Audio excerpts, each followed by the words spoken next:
어떻게 좀 책 읽어보신가 소감이 어떠세요? 어렵고 생소하고. 아, 생소하세요? 네, 이런 식으로 생각해보는 적이 없는 것 같아요. 그렇죠. 기독교의 역사, 팔레스타인산 기독교다. 그런 식으로 생각해본 적이 한 번도 없는 것 같아요. 저는 이런 거, 기독교가 많이 미화돼 있다, 한국교회 안에서. 이렇게 말하면 되게, 기독교는 좋은 거잖아요. 우리한테 신앙의 어떤 적이지만, 이 문화가 정착되는 데 있어서, 많은 일들이 있었는데, 어두운 면들도 상당히 있었구나 하는 것을 교회는 가르치지 않거든요. 그러니까 그런 거에 대한 생경함이 있으실 것 같다라는 생각을 좀 해보게 되죠. 저는 이 책을 읽으면서 요즘에 그 뉴라이트 맞아요. 되게 많이 접목이 돼서 뜬금없이 뉴라이트가 왜 나왔지? 왜 기독교인들이 갑자기 이 순간을 막 그렇게 합리화시키며 왜 이렇게 기독교가 왜 같이 정치로 우리 자꾸 들어가려고 하지? 막 이게 의문이 됐는데 이 책은 이쪽 그 문화정치와 3.1운동 그쪽 부분을 읽으면서 이래서 그쪽 이 정치들이 자기 기득권을 잡기 위해서 계속 그게 계속 유지하기 위한 그런 게 계속 생긴 거였구나. 요즘에 그 세태들이 이거 읽으니까 막 다 이해가 막 다 돼버리더라고요. 그래서 답답한가. 네, 그런 게 다 같이 이해가 안 가는 부분들이 저 사람들 왜 기독교인들 왜 저러지?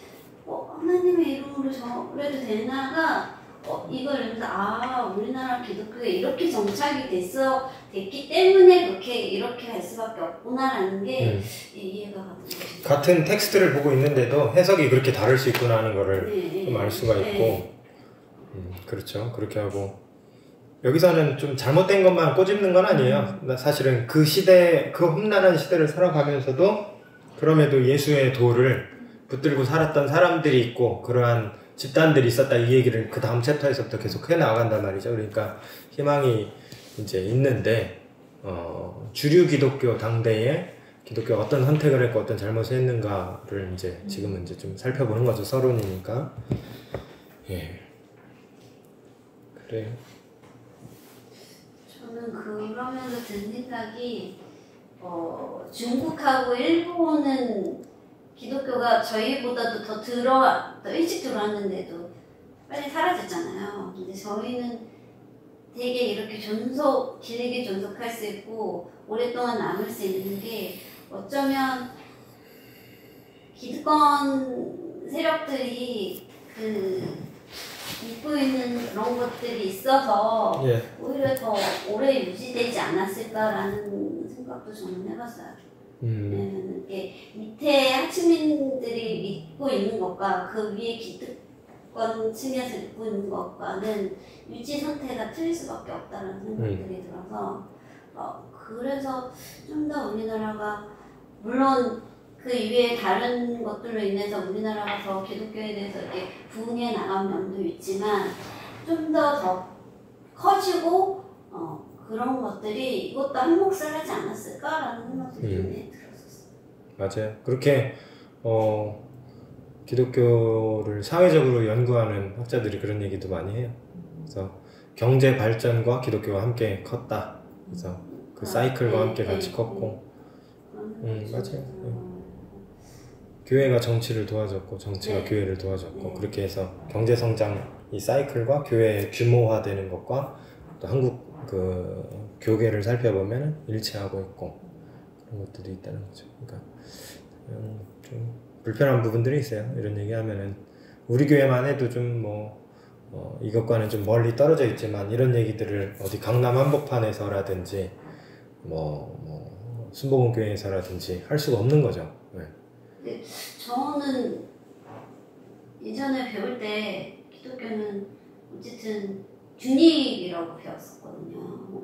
교회에서 목사님들은 중립이다. 예전에 제가 좋아하시는 목사님 중에 한 명 김동호 목사님이 하시는 말씀이 김진호 목사님이 그 기독교당 만들 때 같이 들어오라고 하셨대요. 근데 증거당을 믿는 성도도 우리 교회이고 이쪽 한국당 믿는 사람도 우리 교회인데 내가 어느 당에 가야 되냐. 목사는 중립을 지키는 게 맞다라고 해서 당신은 어느 당에도 안 들어가시고 중립이라고 말씀을 하시더라고요. 그래서 목사님들은 그렇게 중립을 지키시는 게 맞나 보다. 그래서 설교하실 때도 그렇게 그런 정치적인 얘기는 빼고 하시는데 딱 그런 것만은 아닌가 보다. 저는 책에서 그런 얘기, 강단이 중립일 수 있는가 이런 얘기를 본 적이 있거든요. 설교 단상이 중립일 수 있는가. 예를 들어 세월호 사태가 일어났습니다. 저 이거 읽으면서 좀 그런 지금 중립일 수가 없구나 한일 합병 뭐 이런 강화도 조약 막 이런 일사조약 이런 일들이 일어났는데 강단이 중립을 지킨다라고 하면 그 중립이 중립일 수 있는가. 이미 중립이 아닌 거죠. 한쪽으로 기울어져 있죠. 말을 하지 않음으로써 동조함이 되는 거잖아요. 그러니까 강단은 중립일 수 없다. 이런 얘기가 또 저한테 되게 좀 있었고, 정치적으로 한 편을 듣는 거가 리스크가 커요, 사실은. 그런데 세월호 문제를 정치적으로 이용하는 게 아니라 그거는 비극이었잖아요. 그 아픔에 대해서 정치적으로 색깔을 이렇게 누군가 비난할 수 있기 때문에 아예 얘기하지 않겠다. 그 중립일 수가 없다는 거죠. 그렇게 얘기하면은 벌써 이제 이건 사실 그렇게 정치적 문제로 봐야 될 문제가 아니라 지금 온 사회가 애통하고 있는 어떤 그런 사회적 이슈로 봐야 되는 거죠. 정치적 문제가.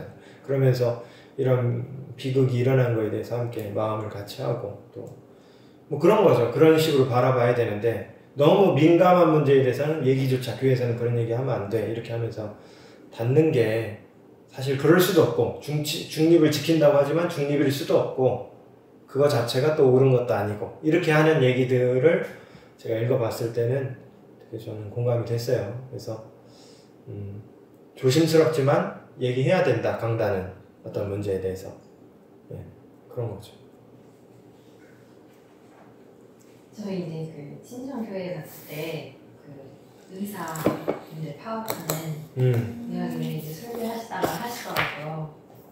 이제 그러면 안 된다 이런 식으로 말씀하시는데 저는 강단에서 하시지 이런 생각했거든요. 사실 네네. 여기도 의사들이 있고 다 의사분들의 입장에도 차이가 다르고 그냥 우리가 겉에서 봤을 때 일반인으로서의 다 입장이 다르니까 저 말씀은 안 하는 게 단상에선 하지 마시지 뭐 그냥 내려와서 성도들과 교제 나누실 때는 하실 수 있지만 그런 생각을 하긴 했었어요.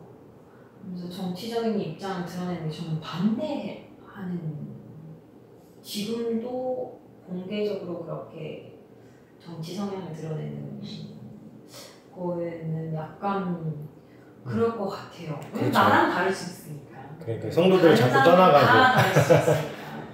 그래요. 네.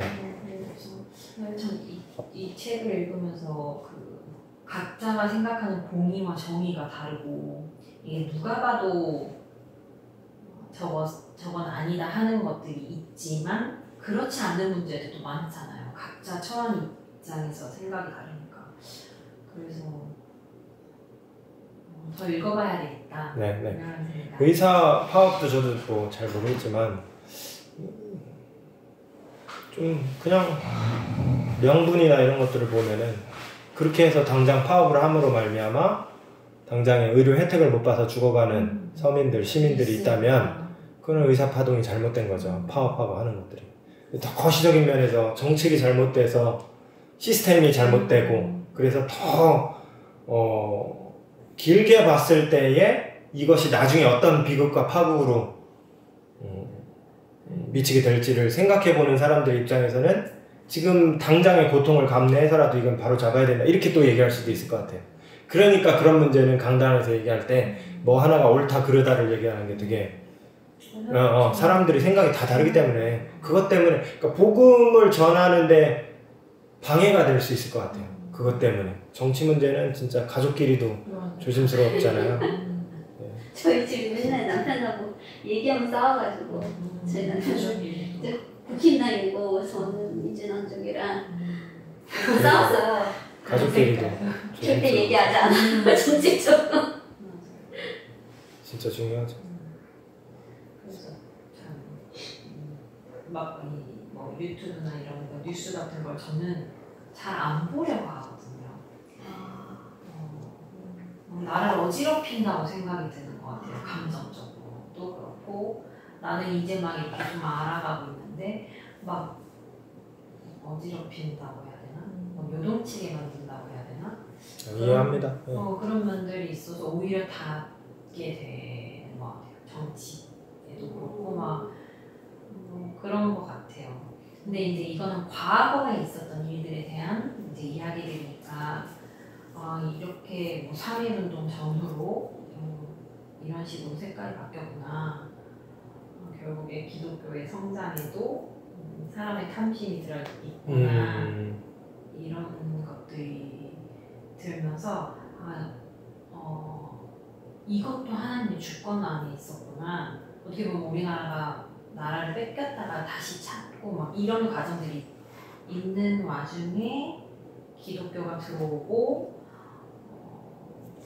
원래는 하층민들로부터 시작했다고 나오잖아요. 그게 일본의 그 문화 정치를 통해서 기득권이 되게 만들고 줄을 선 거죠. 종교 지도자들이 줄을 선 거죠. 이쪽이다. 그러면서 기독교가 위에서부터 또 퍼지면서 잘 성장을 했다는 것도 가슴 아픈 역사지만 모든 것들이 하나님의 통치 안에 있었구나. 어떻게 보면 그렇게 생각이 들기도 하고.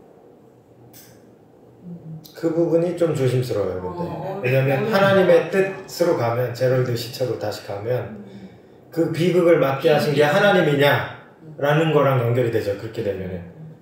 그러니까 그 제럴드 시처 가정에 그 큰 비극을 주신 분이 하나님이냐 때문에 이 사람이 고민을 엄청 했던 거잖아요.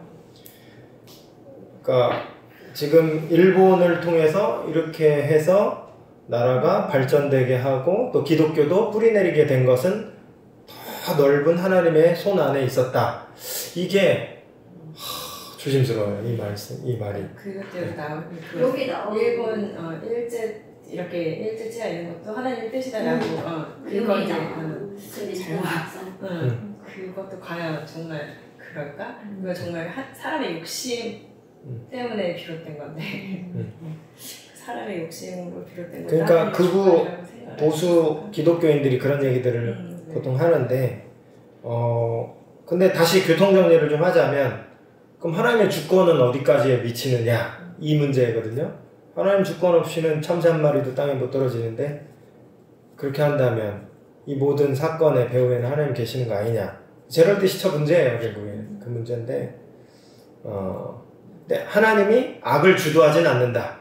이 얘기로 정리할 수 있을 것 같고 하나님이 악을 주도해서 이렇게 만들어 가신 주도자가 하나님이시다. 이렇게 볼 수는 없지만 말씀하신 내용을 인용하자면 이렇게 좀 그런 상황까지도 결국엔 선으로 바꾸시고 선으로 연결하시는 분은 하나님이시다. 악은 인간이 하는 거죠.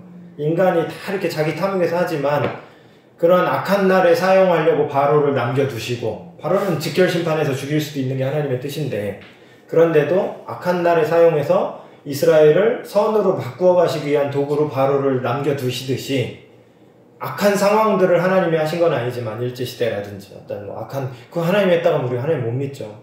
그런데 그런 상황도 사용해서 선으로 결국 만들어 가신 분이 하나님이시다. 이렇게는 우리가 얘기할 수 있을 것 같아요.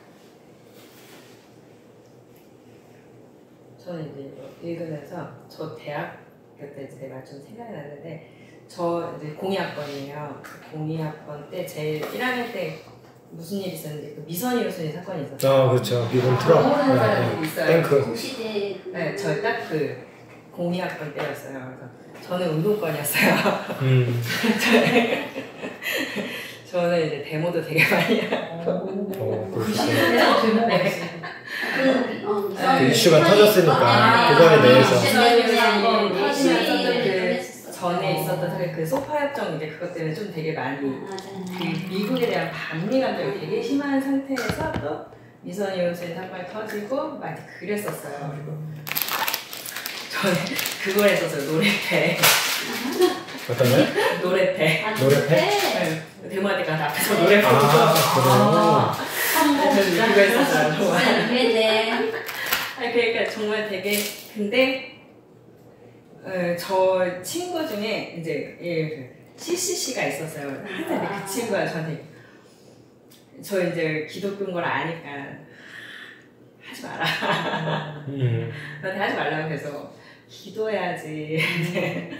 근데 저는 그게 되게 이렇게 거슬렸었어요. 엄청 되게. 그래서 CC 그 대학교 때 내에 있는 그 CCC도 별로 안 좋아했었고 CCC는 저희한테 저희 그 노래패를 되게 싫어했었고 저희 동아리는 되게 또 싫어했어요. 되게 이렇게. 그래서 되게 적대적인 관계이긴 했었는데 과연 그 상황에서 그때 그런 이슈 있을 때 기도하는 게 답이구나. 그게 되게 숙제였던 것 같아요. 과연 그 기도로 해결이 되나 정말 그런 사회사 문제. 이거 우리가 답 못 내려요. 답 못 내리고 근데 해석은 계속 해보셔야 돼요. 기독교인들 가운데 뭐 예를 들어 누구 있죠? 그 독일에서 나치 치하의 본회퍼 목사님 그 사람 테러하려고 한 거잖아요. 당대 시스템을 망가뜨리고 테러하고 죽이려다가 잡혀갖고 죽은 거예요. 독립운동 하던 사람 중에 그리스도인 되게 많았잖아요. 그리고 독립운동을 파격적으로 아예 그냥 지금 무력으로 해서 뭐 예를 들어 저는 확실하게 그 종교는 모르겠지만 도시락 폭탄이라든지 뭐 이런 분들이 기독교인들 중에 많이 있었을 거 아닙니까? 그럼 그런 무력으로 힘으로 독립을 꾀하려고 했었던 사람들은 신앙적으로 정당화를 받는가? 이 문제거든요. 신앙적으로 옳은 건가요? 틀린 건가요? 다윗은 그러지 않았는데 예. 죽이지 않잖아요, 사울을. 다윗은 근데 수많은 전쟁을 해서 많은 사람들을 죽였죠. 근데 저 사람은 하나님의 사람이라고 죽이지 않고. 참 사람마다 다 하나님 주시는 게 누구는 행동하게 하고 누구는 기도하게 하고 다를 수 있잖아요. 근데 시대적인 게 또 있다고 봐요. 구약 시대에는 사람 죽여서 하나님이 하나님의 일들을 합니다. 가나안 족속을 진멸하라. 그런 얘기가 로마 시대에 없어요. 원수를 사랑하라 그러시지 예수님은. 그러니까 로마를 전복시켜서 하나님의 나라를 크리스텐돔을 만들어가자 이런 얘기 안 하신다고 합니다. 가이사의 건 가이사에게 하나님의 것은 하나님에게. 그러니까 시대가 다른 것 같아요. 시대가 다윗 시대에는 다윗에게 정복해라고 다 가서 도와주라고 도와주면은 그 블레셋이고 뭐 누구고 다 잡아 죽여야 되잖아요. 그러니까 다윗은 피를 많이 흘렸다 그러잖아요. 다윗은 많이 죽였어요 사람을. 그런데 하나님이 이제 문제 삼은 건 한 사람이에요 결국에. 우리야는 죽이면 안 됐다는 거죠. 이게 죄라는 거죠. 그러니까 다른 살인에 대해서 문제 삼지 않아요. 이 살인은 불의한 살인이었다는 거죠. 그러니까 이런 이 시대적인 것과 하나님의 원리들을 생각을 해보고 그대로 이 시대로 바꾸면 안 되는데 폭풍우 치는 시대가 있잖아요. 나치 치하의 그런 시대라든지 지금 이 3.1운동 하는 이 시대, 일본의 제국주의 시대라든지 이런 시대에는 어떤 선택을 해야만 하는 그런 특별한 상황들이 있다고 보고 저도 답을 못 내리겠어요. 근데 그들이 테러리스트냐 아니면 민족주의자냐 그래서 우리의 어떤 칭호를 받고 해야 되는 분들이냐 신앙적으로 볼 때 여기도 뉴라이트랑 그러니까 기존의 역사 해석자들이랑 다른 거예요. 저도 대학교 때 좀 부사관이었는데 저는 IBF 동아리였거든요. 저도 기독교 동아리였는데 저는 이제 동아리를 하고 이제 성경 공부하고 기도하고 나오면 그때도 항상 시위를 하고 있었어요. 그러니까 하고 나오면 이미 그 학교 앞에서는 시위를 하고 있는 거예요. 저는 그 속을 뚫고 이제 집을 갔었는데 저는 그 생각이 들었거든요. 그 사람들이 왜 시위를 하는지 알고 그것들이 정당화를 알기 때문에 그 의견들을 알기 때문에 과연 이게 기도한다고 해서 되는 문제인가? 나는 이 속에 끼면 안 되나? 왜 기독교인들은 답답하게 기도만 하고 있을까? 이 속에 껴서 같이 이 사람들에 대해서 같이 해주면은 이건 나쁜 건가라는 저는 그 생각이 되게 많이 들었었거든요. 그래서 그러면서도 이렇게 그 속을 뚫고 나가면서 내가 되게 비겁한 사람인 것 같았어요. 나는 기도만 하고 되게 이 문제에 대해서 회피하면서 오는 듯한? 그래서 막 이렇게 재진 거는 아니지만 되게 그냥 도망가는 그걸 피하고 싶어서 도망가는 사람 같은? 그래서 왜 기독교인들은 항상 기도만 해야 할까? 하나님은 그거를 원하시는 걸까? 라는 거에 대한 그러니까 이게 같은 텍스트를 갖고 이렇게 그러니까요. 서로 다른 해석하는 것처럼 똑같은 문제인 것 같고 시대도 엄청 네, 시대적인 것도 있고 저 때는 시위 여대여서 그런 이슈가 뭐 IVF 이런 동아리도 되게 활성화가 안 돼 있었고 갈수록 요즘 동아리 안 하잖아요. 요즘에는 기독교 동아리 자체가 대학교에는 거의 없다고 시위도 거의 본적인 것 같아요. 근데 그런 문제가 탁상공론이 아니라 현실화되는 시점이 있어요. 제가 느끼기에는.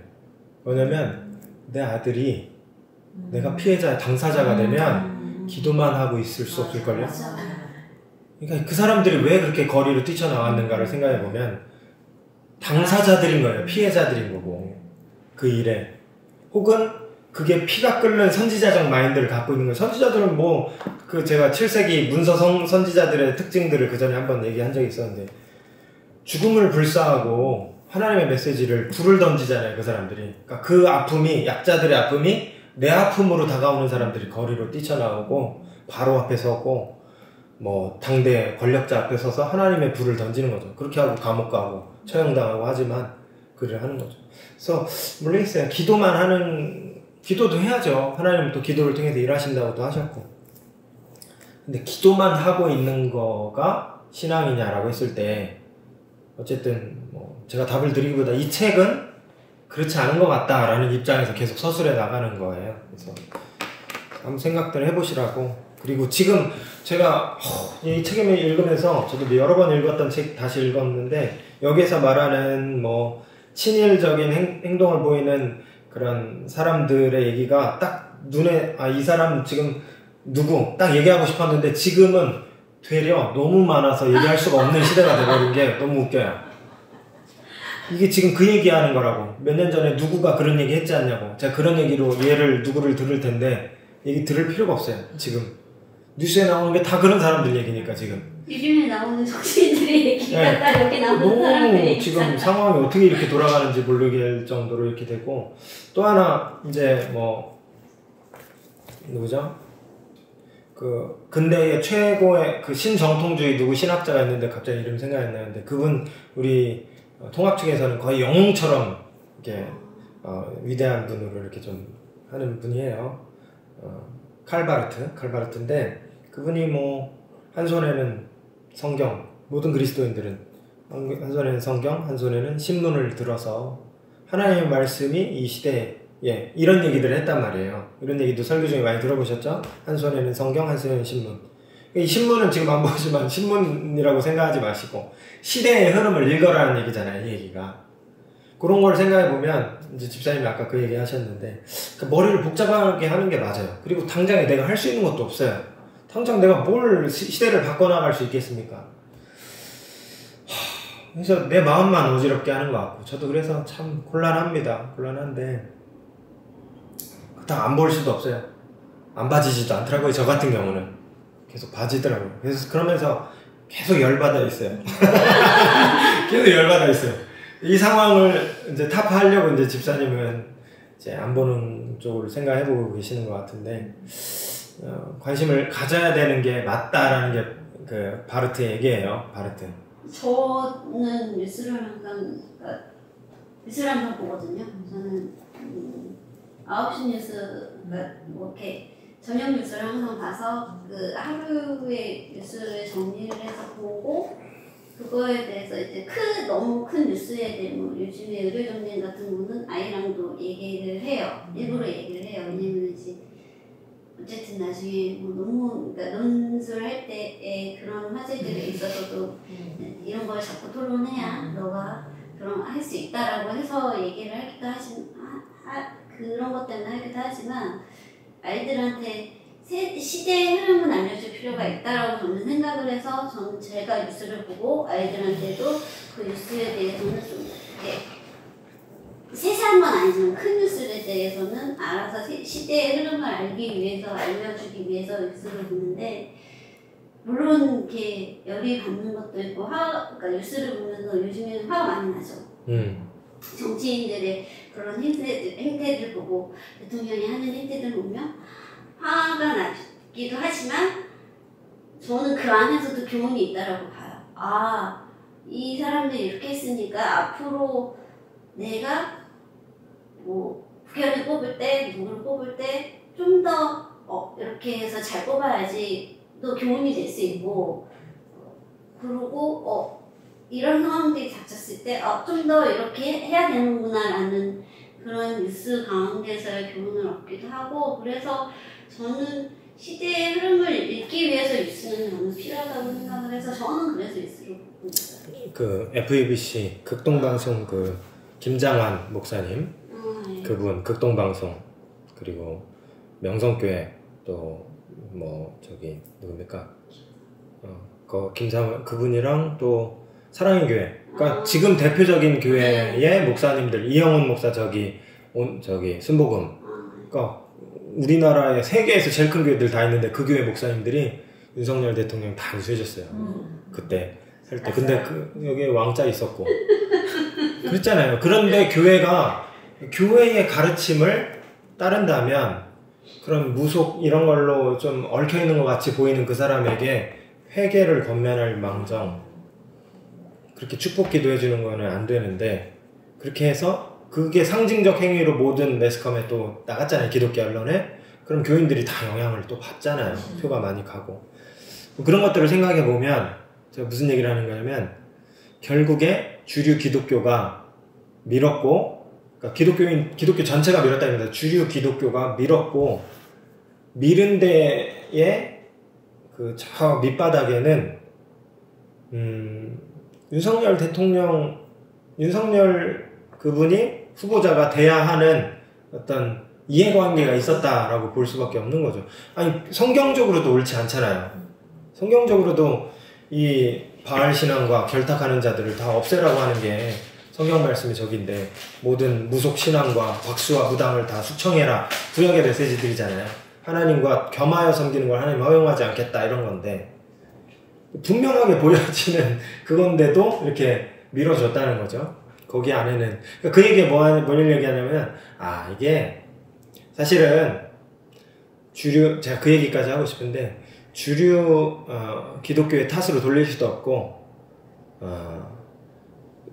기독교가 사실은 굉장히 탐욕적이다. 그러니까 우리 자신이 탐욕적이다. 그래서 그 탐욕을 실현시켜줄 사람을 결국 우리가 우리 손을 뽑았다. 저는 뭐 거기를 뽑진 않았지만 그런 거에 대한 책임을 기독교가 좀 신랄하게 가져야 된다 이런 생각이에요. 그러니까 누구 욕할 게 아니에요. 광복회가 이번에 예산 뭐 6억 10억 삭감됐대요. 5억 네, 개겼다고 삭감됐어요. 내년 예산에서.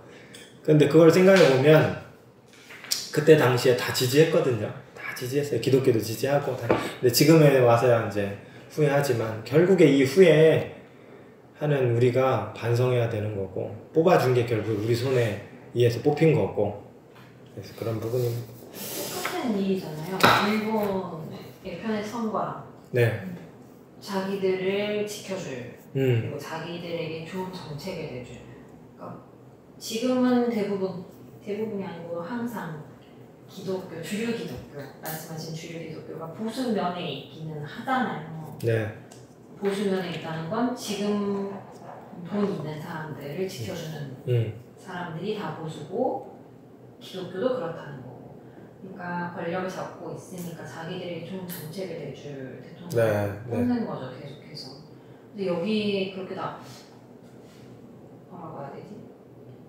여기 다 다수의 빈곤층에게는 내세의 축복을 약속하고 현세의 고통을 감내하라고 설득하는 마약 같은 종교 같이 저도 그런 생각을 할 때가 있거든요. 네네. 믿음으로 감내하고 너에게 오는 것들을 지금 현재에 감사하고 그건 싸우지 말라는 뜻이잖아요. 너에게 주어진 것에서 너를 바꿔야지 너의 성향을 바꾸고 너에게 역사하는 그런 성령의 힘을 믿어야지 상황을 바꾸지 말라는 식으로. 근데 요즘에 도시들 하는 말. 그런 거가 이제 여기서부터 그냥 쭉 계속해서 그 편을 서고 이제 설교는 지금 있는 것에 감사하십시오. 네네네네. 쉬지 말고 인내하십시오. 불평하지 마십시오. 불평하지 마십시오. 불평하는 자들을 이렇게 네. 심판에 갔습니다. 하는 그런 모습이 지금까지도 계속 이어져 오고 있잖아. 그래서 책을 보면서 하나님의 뜻이잖아요. 공의와 정의라는 게 나는 무엇을 해야 할까 이런 생각이 들긴 하더라고요. 근데 그럼 나는 이 가정 안에서 저는 이제 아이들과 있는 시간이 워낙 많으니까 그 안에서도 서로 다툼이 막 생기고 나는 이 안에서의 공의와 정의를 지켜줘야 되나 막 이런 생각이 들고 사회 정의라는 게 나가서 근데 관심을 갖는 것부터가 시작인 것 같아요. 관심을 갖는 거. 저도 제가 생각할 때 저는 너무 미약한데 제가 이런 얘기를 하잖아요. 이런 얘기를 하는 것 자체가 굉장히 제한적이고 5명, 4명밖에 없는 이 상황인데 이런 얘기를 하는 것 자체가 안 하는 거랑 다르다는 거죠. 그러니까 이런 사회정의와 하나님 공의가 맞닿아 있다 라는 생각을 갖고 사는 거, 그렇게 하고 그런 관점을 성도들에게 열어주는 거, 그래봐야 우리 교회 뭐 몇 명 되지도 않는데 이렇게 생각할 수도 있겠지만 근데 그게 나에게 주신 지금 내 업무니까 그렇게 하고 우리 성도님들도 뭐 당장에 우리가 할 수 없지만 할 수 있는 게 많지 않지만 관심을 갖고 살라는 거죠. 그렇게 하고 옆에서 우는 자를 우리가 만나게 되잖아요. 언젠가는. 그럴 때 어떤 역할들을 하는 거죠. 무관심한 게 아니라 강도 만난 자의 이웃이 누구겠는가 라고 했을 때 예배 잘 드리러 가는 레위인 뭐 제사장이 아니라 당장에 도와주는 사람이고 그 사람처럼 너도 해라 라고 예수님 말씀하신 거를 기억하면서 하는 거죠. 12시라 이제 진행을 하겠습니다.